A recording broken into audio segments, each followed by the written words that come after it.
नमस्कार. 81 वर्षाच्या म्हाताऱ्याने घरी बसावं असं खूप काही लोकांनी सल्ले दिले. अक्षरशः घरातल्या लोकांनी ज्यांनी आपल्या पक्षामध्ये स्थान मिळवलं त्यांनीच त्यांना सल्ले दिले. आपण बोलतोय राष्ट्रवादीचे अध्यक्ष म्हणजेच तुतारीचे अध्यक्ष शरदचंद्र पवारजी यांच्याबद्दल. कारण की जे त्यांच्याकडे जागा आहेत, जास्त जागा नाही आहेत त्यांच्याकडे, 11 ते 12 जागा ते लढवणार आहेत लोकसभेसाठी.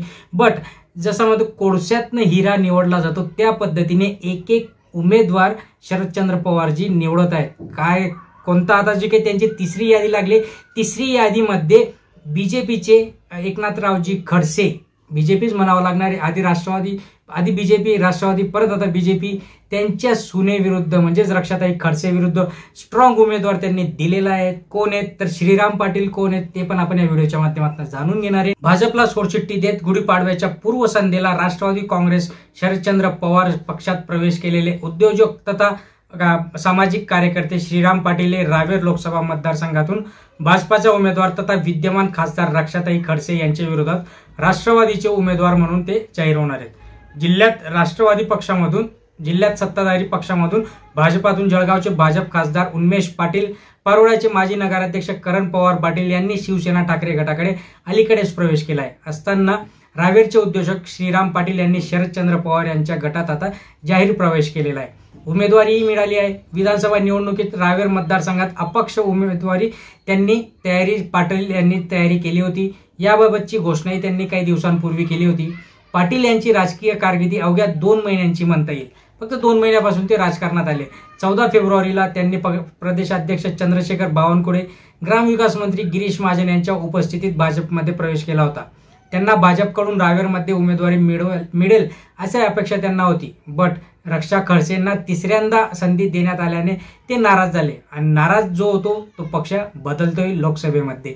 रावेरमध्ये योग्य उमेदवार मिळत नसल्याने शरदचंद्र पवार गटाकडून चाचपणी सुरू होती, जसं की हिरा शोधण्याची. भुसावळचे माजी आमदार संतोष चौधरी, जिल्हाध्यक्ष ॲडव्होकेट रवींद्र पाटील, विनोद सोनवणे यांची नावे आघाडीवर होती.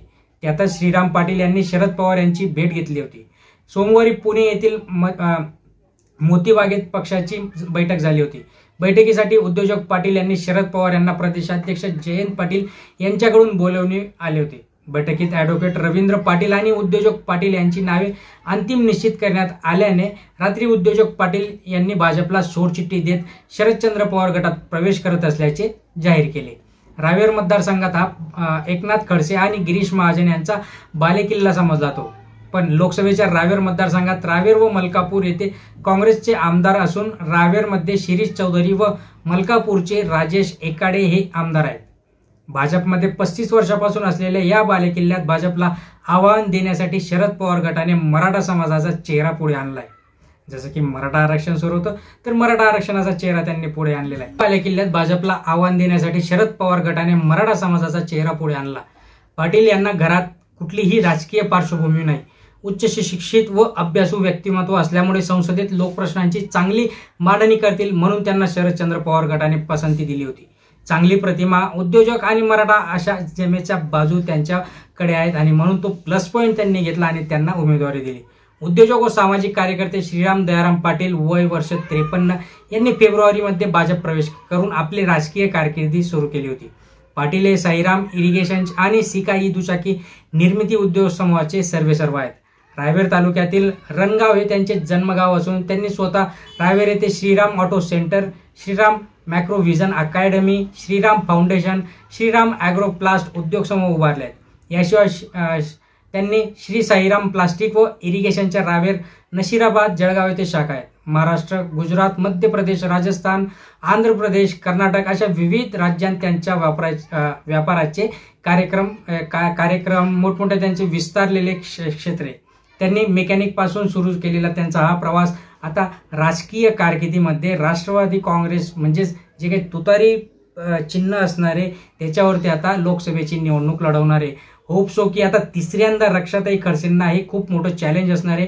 त्यांच्या समोर आलेलं हे चॅलेंज ते कशा पद्धतीने पेलू शकणार, कारण की आता जर तिथे श्रीराम पाटील आले तर तिथे एकनाथरावजी खडसे, परत गिरीश महाजन, मे बी देवेंद्र फडणवीस असो किंवा नरेंद्र मोदींना सुद्धा तिथे सभा घ्यावी लागणार आहे. कारण की खूप 3 वर्ष झाले म्हणजे लोक बोर होऊन जातात. आपल्याला कळतं की मतदारसंघामध्ये किती चांगल्या पद्धतीने कामं झालेत आणि मग पुढचे उमेदवार निवडून द्यायचे का नाही, हे सगळे महत्त्वाचे प्रश्न असतात. आणि त्याच प्रश्नांवर आता जनता, कारण की जनता पण आता सुज्ञ झाली आहे.